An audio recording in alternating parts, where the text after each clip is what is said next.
actores que aprendieron a pensar el cine con su propio cuerpo enfrente de la cámara, como Chaplin, tienen una sabiduría a la que los otros no podemos llegar. Del conocimiento de la escena, de un cambio de ritmo que introduces con el propio cuerpo. Bueno, siempre se está a tiempo de aprender, ¿no? Metiéndose uno detrás de la cámara, o es algo que ya no... Yo ¿Qué creo que crees tú? se necesita un talento especial, ¿no? Es lo más natural, ser actor y luego ir pensando la escena a partir de la experiencia de tu propio cuerpo como actor, ¿no? Hay muchos actores excelentes cineastas, pues sobre todo en el mudo era mucho más habitual. Pero bueno, luego está Charles Lawton, Paul Newman, Clint Eastwood, Me no gusta ver sé. cómo de un título de una película hemos hecho un repaso, ¿no? Por el comparación del cine clásico con el moderno, El cine es así, y además son tus pilares también de referencias, ¿no? El cine moderno y también el cine clásico, sí, especialmente el western, sí. por lo que yo te he escuchado y sé, ¿no? Y esta es una película que a mí, la Academia de las Musas, por entrar ya en harina, creo que hoy llevas unas cuantas entrevistas, ¿no? Es la número 18, De este día es la 22 número de 18. diciembre, el número 18. Bueno, pues espero cerrar bien el ciclo y Por que eso me he soltado hablando, irme por la transversal, me apetecía hablar de otras cosas que no fueran mi película, después de 18 entrevistas sobre la academia. yo estoy Pero está encantado bien. de hablar también de otras cosas, pero bueno, la gente quiere saber sobre la Academia de las Musas. Yo he leído varias entrevistas y a mí me gustaría ir un poco por un lado, pues si no distinto, pues a lo mejor en alguna otra dirección, también para profundizar contigo en ciertos aspectos, ¿no? La Academia de las Musas, que yo cuando la vi, no sé, lo primero que se me vino a la cabeza, no por etiquetar, sino por intentar aprenderla de alguna manera, pensé que es un melodrama filosófico. Eh, ¿Te parece que es una etiqueta apropiada? No lo sé, creo que sería presuntuoso si yo presentara la película así, ¿no? Y me gusta mucho que eso os concierna a vosotros, es decir, que un exceso teórico de reflexión sobre mi propio trabajo tiene siempre un efecto inmovilizador e insano además, creo, ¿no? Yo estaba muy atento al movimiento dentro de la película. Siempre pienso mediante qué mecanismos puedo favorecer el movimiento en el cine. El cine es movimiento para mí. Y uno de esos movimientos es la mutación de la propia película. La película que empieza con un registro próximo al documental y que acaba como melodrama estilizado, también empieza con la ligereza de una comedia y avanza hacia el drama. Tiene distintos movimientos, ¿no? De una manera que calculaba el diseño, el dibujo de los personajes, qué movimiento iban a tener, cómo empiezan en la película y cómo se van descubriendo secuencia tras secuencia, ¿no? Y también a la hora de montar una secuencia, pues la guía fundamental es esa idea del movimiento. ¿Qué movimiento va a haber en el personaje? ¿Qué inflexiones? ¿Cómo es el personaje cuando empieza la secuencia y cómo es cuando acaba, ¿no? ¿Qué hemos descubierto en él? Movimiento es emoción, como decía Douglas Sirk, ¿no? Y busco todas las estrategias del movimiento que me van a ayudar a visibilizar las ideas. Sin embargo, pienso que hay una herramienta que habéis utilizado en la construcción de los personajes y del discurso, que es la palabra. Y yo es que pienso que las películas son muy distintas entre sí, algo que a mí me gusta en los cineastas, ¿no? Que no siguen una línea, sino que cambian, experimentan, aprenden de los aciertos, de los errores. Creo que este es el tiempo de la palabra en el cine, después de un largo tiempo del silencio o de la imagen en sí, y esto ha llevado, claro, a un agotamiento, a la imagen devaluada, y quizás a raíz del 15M, donde no somos conscientes de cómo la palabra ha pasado a todos los aspectos de la vida a tener un valor muy importante. Lo vemos en la televisión, los programas de cámara, de Mi Cámara y Yo, este tipo de formatos que eran baratos y por eso se produjeron mucho, han sido sustituidos paulatinamente por programas en los que la gente quiere hablar y quieren escuchar, programas de entrevistas, demás. Entonces, me ha gustado mucho que en esta película no se para de hablar y además no se habla de banalidades, se habla de temas relevantes, ¿no? Y la trama va acompañada de estas palabras, y mientras que en un cine moderno, esta película si hubiera sido cine moderno de silencios, quizás el matrimonio roto, ella mirando el reflejo, él haciendo otra cosa, parece como que se subtitula con la palabra las emociones que les pasan por la cabeza a los personajes. Me gustaría que me hablara de esta articulación del movimiento al que te refieres a través de la palabra.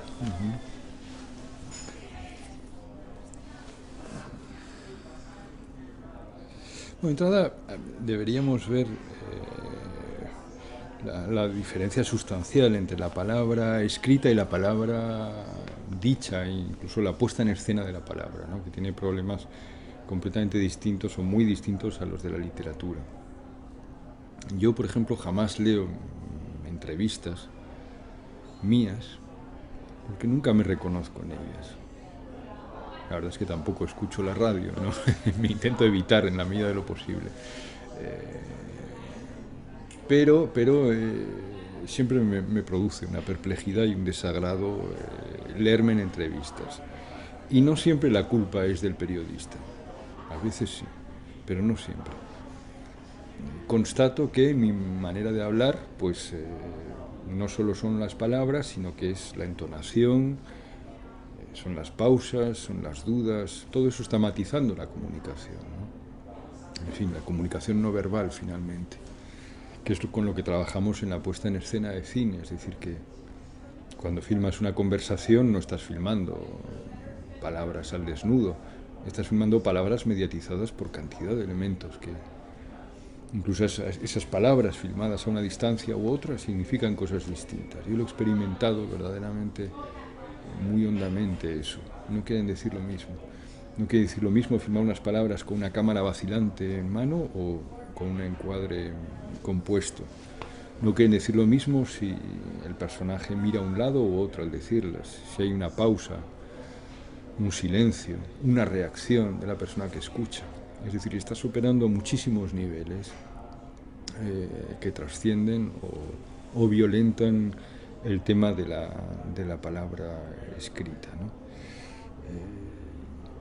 Además somos conscientes, y yo creo que en esta película especialmente, del abismo que hay entre lo que se siente y lo que se dice, ¿no? Pues es algo que han cultivado cineastas como Romer, por citar uno de referencia para mí, ¿no? Se dicen unas cosas y se piensan otras. Si nos ciñéramos al texto, veríamos que es una película en la que de poco se habla si no es de sonetos, de alta literatura, de libros, incluso de criterios para ordenar una biblioteca, ¿no? Sin embargo, cualquier espectador, no necesariamente sofisticado, percibe de inmediato que la pugna o la secuencia se libra en otro terreno, que estamos asistiendo a escenas de amor, de seducción, de celos, de manipulación, de miedos, de creación.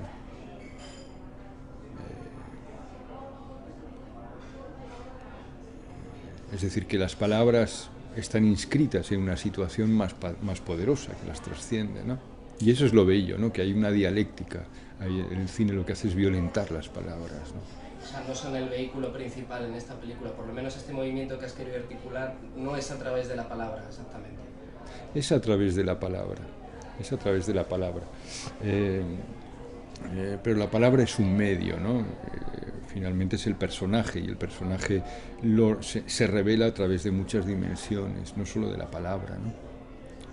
Ahora bien, sí que en primera instancia me seducía el trabajo de la palabra, o sea, cómo se va segregando la historia, el relato, las relaciones, todo a través de la palabra, y además con una palabra estilizada, ¿no?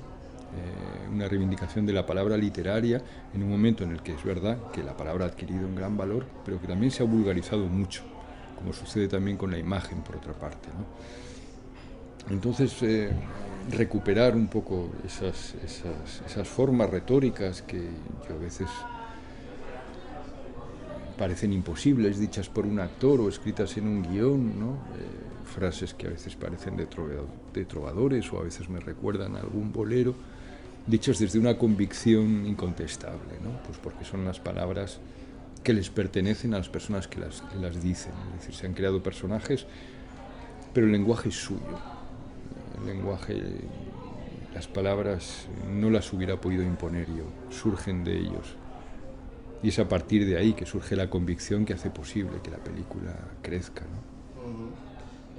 La película va creciendo a medida que se desarrolla, incluso también desde que tú la estabas haciendo. Creo que estuviste unos años grabando esas lecciones del profesor Rafael Pinto. Años no. Leí una entrevista a Rafael Pinto que decía que estabas 2 años, quizá un curso. Bueno, diríamos, lo que sucede es que es una película que he ido grabando poco a poco, sin ninguna disciplina de rodaje, mezclado con otros trabajos, ¿no? Y que hasta muy avanzado las grabaciones de materiales no decido que esto es realmente una película y que voy a componerla como tal. Es decir, para mí en principio era una experiencia, como tal vez pues las tuyas, pues a ver qué pasa. Pues vas con una camarita parecida a la tuya a experimentar cinematográficamente las posibilidades de un aula y vas viendo cómo casi sin darte cuenta se está gestándose una ficción, ¿no? Entonces pues vayamos a favor de eso, pero siempre desde la tranquilidad de no tener ningún compromiso, ¿no? Es decir, el tener un compromiso hubiese sido fatal para mí porque me hubiese inmovilizado, siempre digo que es muy importante que en esta película no haya logos anteriores, no hay ninguna ayuda ni regional ni institucional ni de ninguna televisión. Es decir, que hasta el último momento podía decidir que no era una película y no hubiera pasado nada. Para tener absoluta libertad. Exactamente, es decir, como decía el pintor Naif, si sale con barba San Antón y si no la Purísima Concepción, ¿no? Si sale con barba San José, también hay otra versión.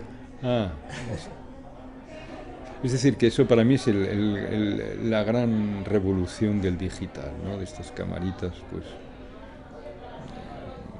no me interesan tanto desde el punto de vista de las virguerías visuales que te permiten y tal, sino lo que es grande es poder tener las herramientas en tu casa, poder hacer algo sin tener que dar explicaciones, ¿no? Como un escritor. Puedes empezar algo, abandonarlo, recuperarlo, y si no llega a buen puerto no pasa nada, no hay que rendir cuentas a nada. Hay un cine que solo es posible desde esa instancia, ¿no? Es que incluso si estoy trabajando con un montador, yo siento que debo rentabilizar el tiempo del montador, incluso si es mi amigo y me hace un favor. En cambio, si montas tú solo, tiene sus riesgos, ¿no? Porque te puedes perder mucho, pero ahí el tiempo de la especulación es completamente distinto, al menos para mí, ¿no? Me resulta curioso que mi programa, que se llama El Cine que Viene, retrata pues todo el cine independiente que se hace de esta manera en general, ¿no? Directores que en general son productores, que con equipos pequeños y con sus propias cámaras pues tratan de abarcar todas las fases, ¿no? Es muy normal que monten, ¿no? Y para muchos de nosotros, tus películas y tu figura, que seas capaz de, con el tipo de cine que has hecho, sobre todo en el pasado y con En Construcción, que fue la película que más impacto social tuvo, muchos te conocieron con esa película. Yo soy fan particularmente de Tren de Sombras, por eso decía antes que son obras muy distintas, ¿no? Resulta curioso que tú, que trabajabas en cine con una producción modesta, pero adecuada a la película que ibas a hacer, y siendo el modelo de muchos de nosotros, al final hayas visto que la manera óptima para hacer estas películas es como las hemos tenido que hacer los que te seguíamos. Fíjate. Bueno,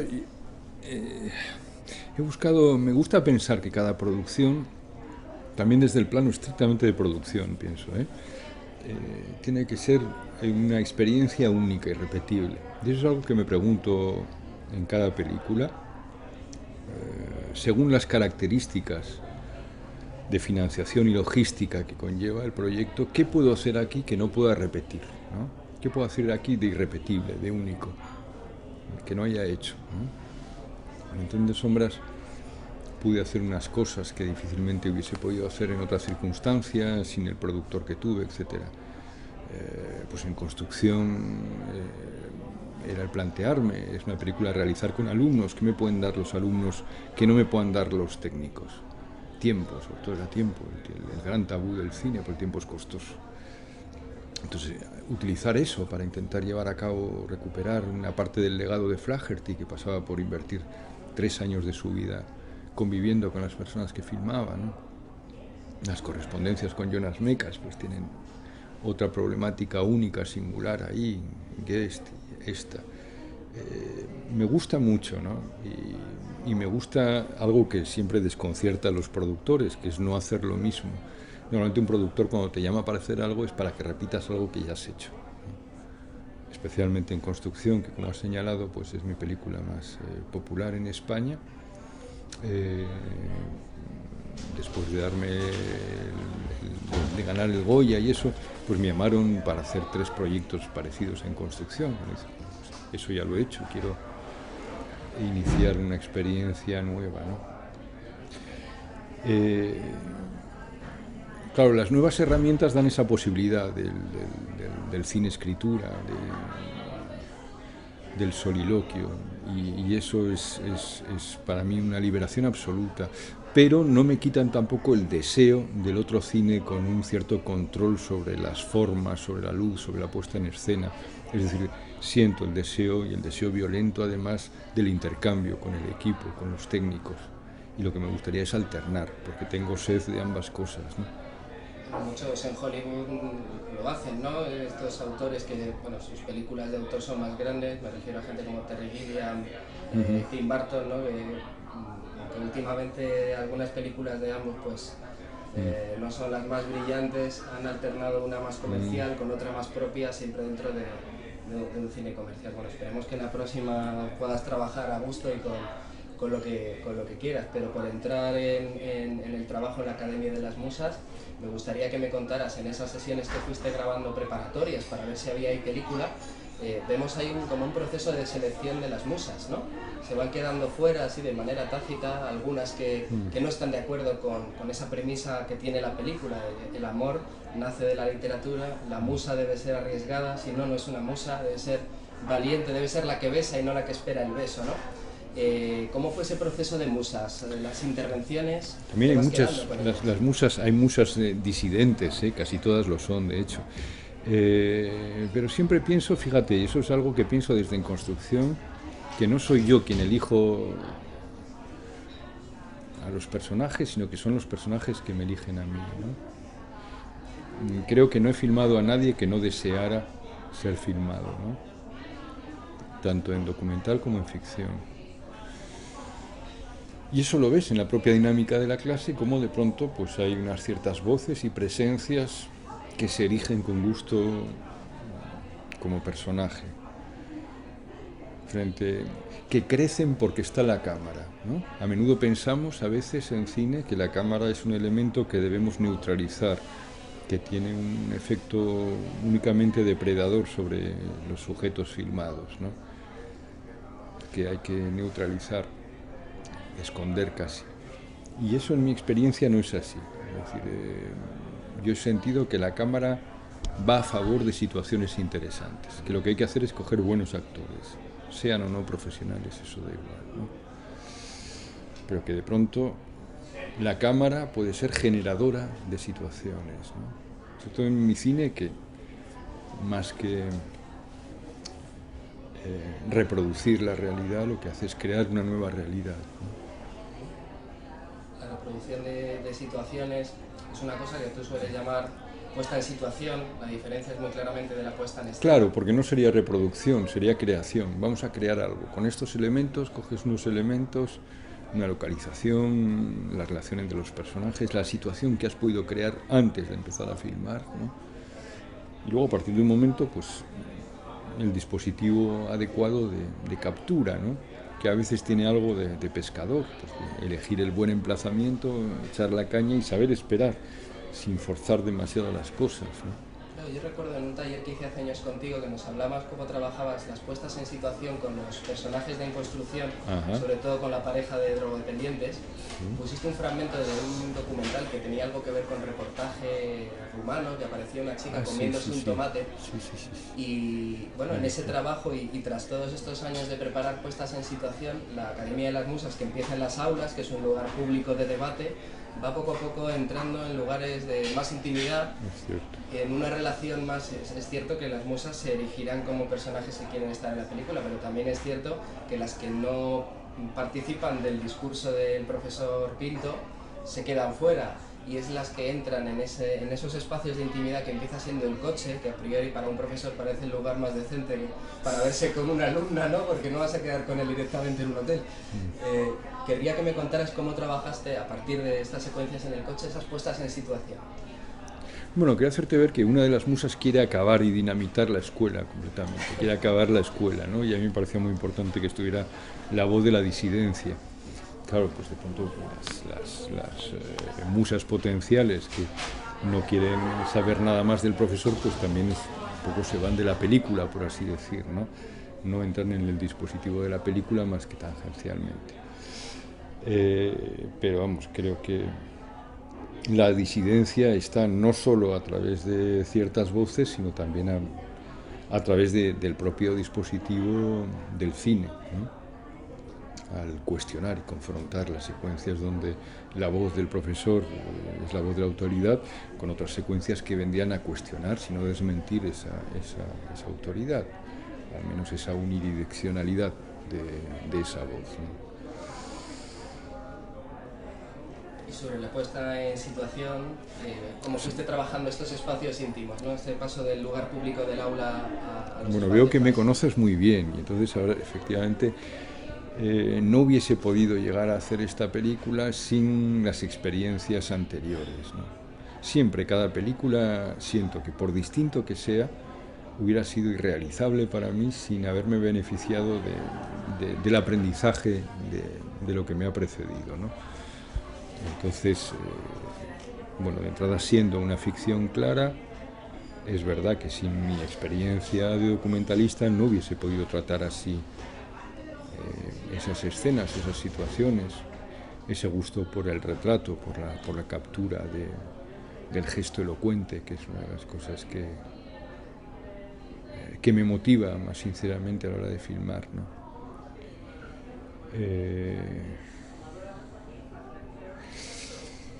Entrar más en detalle exigiría un poco una moviola y hablar de las circunstancias y de las recetas de cocina, con ¿no? las palabras, ¿no? Hay un primer momento en el que Rafael Pinto pues, se muestra como un profesor que como ha trascendido las expectativas de las alumnas en cuanto a que su enseñanza cubre no solo el placer intelectual, sino también otros ámbitos de vacíos que tienen ciertas alumnas, ¿no? Como esta musa que se erige como una de las protagonistas, que, bueno, pues que tiene sus vacíos, sus problemas familiares, etcétera, ¿no? Y digamos que deja abierto toda esa enseñanza al profesor. Entonces, claro, se establecen ahí unas relaciones que no sabes bien si el profesor en su situación de poder va a ir más allá o no. No sabes si disfraza el deseo que pueda tener como humano, si lo disfraza de pedagogía. Efectivamente. No lo sabes si pasamos de la perspectiva tan loable de llevar a lo vivencial, lo poético, lo literario, de hacerlo vivo, o si es un simple manipulador que se sirve de eso, ¿no?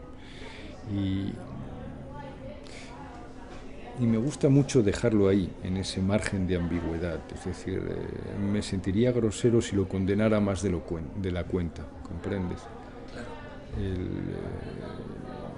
Creo que es expresivo que en la última secuencia no se escuchen las palabras del profesor.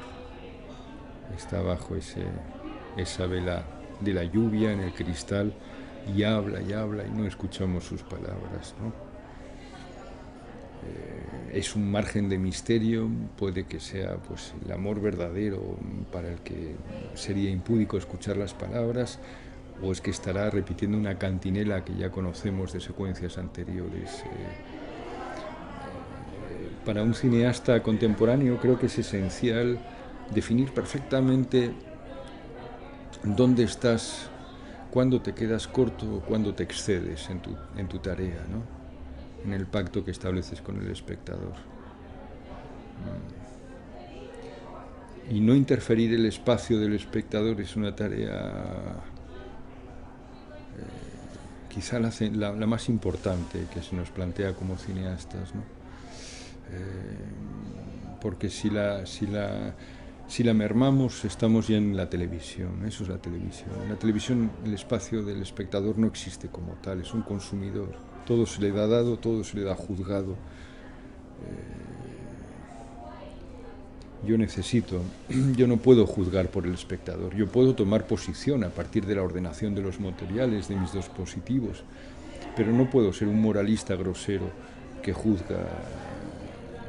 No tengo derecho, además, a eso, ¿no? Lo siento así, vamos. Yo creo que el espectador tampoco debería tener afinidad o separarse de una película, porque éticamente,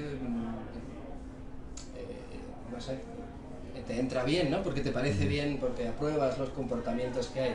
A mí no me gustan ese tipo de Ahí estaríamos en la tradición del cine de valores humanos de Valladolid de los años 60. Y no vamos a entrar ahí para nada, porque prefiero que vayamos a... Pero reconoce que hay muchos espectadores que se sienten muy inseguros si les sacas de esa lógica. Es decir, hay una modernidad que no ha sido asumida, ¿no? Y que yo creo que parte mucho pues, del Renoir, de la regla del juego, que desarrolla de una manera muy sabia y sutil Eric Romer, con sus personajes, donde muchos críticos quieren reconocer a Romer en sus personajes y claro, se sienten una gran desubicación. ¿Cómo es posible que una cabeza renacentista como la de Romer pueda dedicar una película a una muchacha cuyo único problema aparente es si se casa o no se casa, Le Beau Mariage, ¿no? Yo recuerdo mucho Le Beau Mariage porque es una película que aquí llegó en tiempos también muy trascendentes, pues era la transición, tal cual, entonces se esperaban discursos no solo elevados, sino explícitamente elevados. Y en primera instancia no se entendió en absoluto lo que se aparcaba como ligereza romeriana, ¿no? Bueno, perdona la digresión. No, para nada.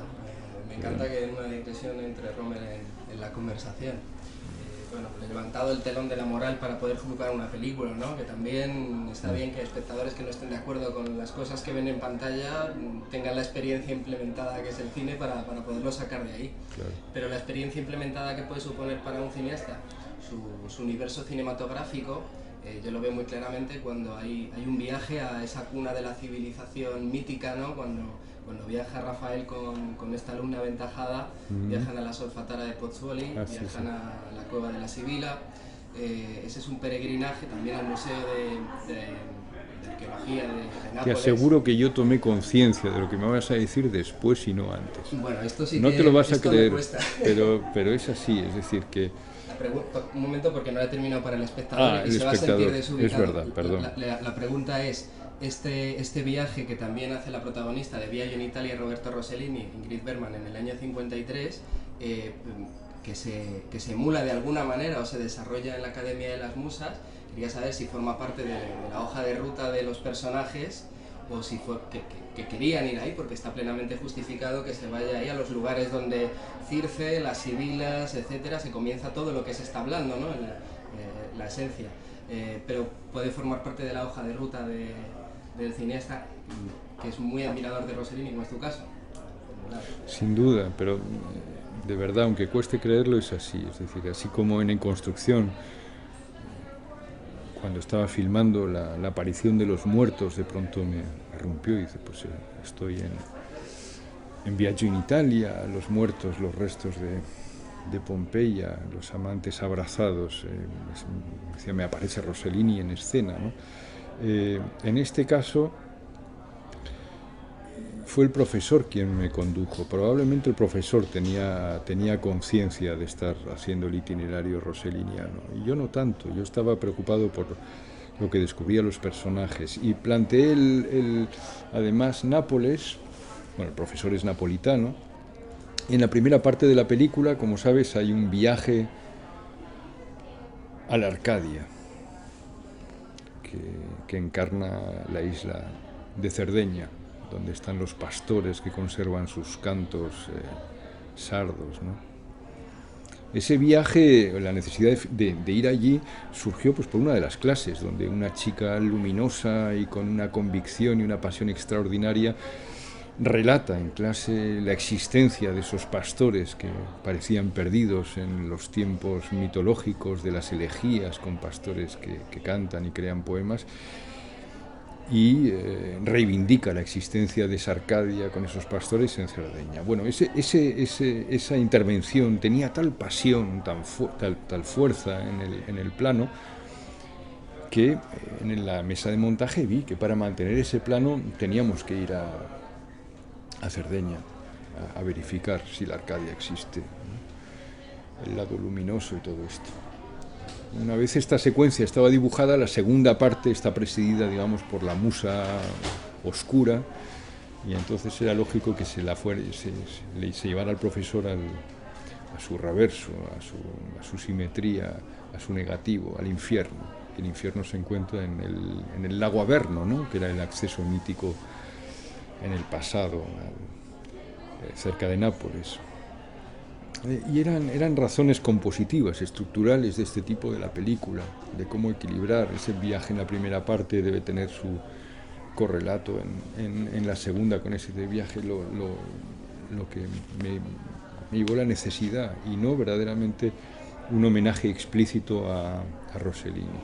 Bien, pues queda contestada esa pregunta. Sigue sin creerme, pero es así. Yo cuando tomé conciencia de ello, verdaderamente me quedé impresionado, ¿no? Porque sí es verdad que tengo presente a Rossellini, pero lo tenía de otra manera, es decir, en esa manera de integrar una realidad documental en una ficción, pues la famosa pesca del atún en Stromboli, Terra de Dio, o la misma presencia de las muchedumbres en Nápoles, como un magma de realidad se lleva y borra casi de la pantalla a los protagonistas, que son la ficción, ¿no? Esa tensión entre esos dos polos me conmueve enormemente de Rossellini y me inspira. Pero conscientemente jamás se diría, pues voy a reproducir este encuadre, esta localización. Tampoco quería sacar ningún Te he convencido. Me has convencido. Seguramente el profesor lo conocía. Ya para terminar, la tesis de que el amor es una invención literaria, bueno, yo la comparto. Te quiero preguntar, ¿el amor contemporáneo es una invención del cine? Yo no, yo soy más cándido e ingenuo que tú, ¿no? Yo creo que sin amor nunca hubiese surgido la poesía, ¿no? Es cierto que la poesía, como el cine, pues ha creado imaginarios amorosos que a veces han llevado a frustraciones horribles, ¿no? Nos han aportado pues una educación sentimental, que, en fin, permíteme un punto de ingenuidad y de candidez y decirte que sí, que yo celebro el amor. Mira. Donc, el amor existe.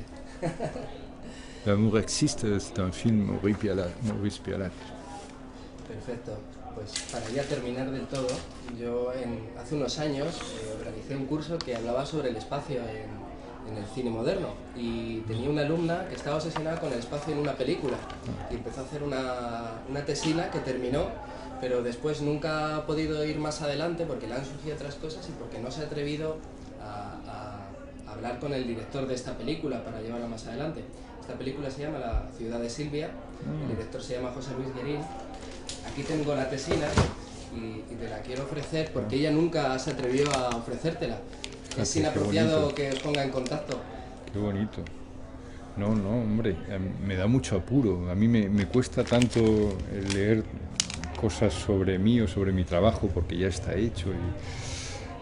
Pero me conmueve, ¿no? Saber que puede dar lugar a reflexiones, ideas. Y en La ciudad de Silvia es una película construida desde el espacio, sobre el espacio, es verdad. Entonces me conmueve mucho que alguien se haya tomado así en serio ese trabajo. Es además arquitecta, así que a lo mejor... Eso explica los dibujos. Que dibuje también, claro. Te la prestaré porque es mi ejemplar y de manera indefinida, por lo menos para que la leas o hasta que te haga llegar un ejemplar a ti, ¿te parece? Me parece estupendo, qué responsabilidad. Muchísimas gracias. Y La no va a responsabilidad acabar. era mía, porque me llegó a mí cuando no es a mí. Hay regalos que a veces llegan a una persona cuando realmente tienen que llegar a otra. Caray. Así que después de estos años, ¿Y muchas gracias. no va a terminar este trabajo? A lo mejor tiene que hablar contigo para saber si lo puede hacer. Por favor, facilítale el contacto. Lo haré, José Luis. Muchísimas gracias y un gran placer y un gran honor. Muchísimas gracias a ti.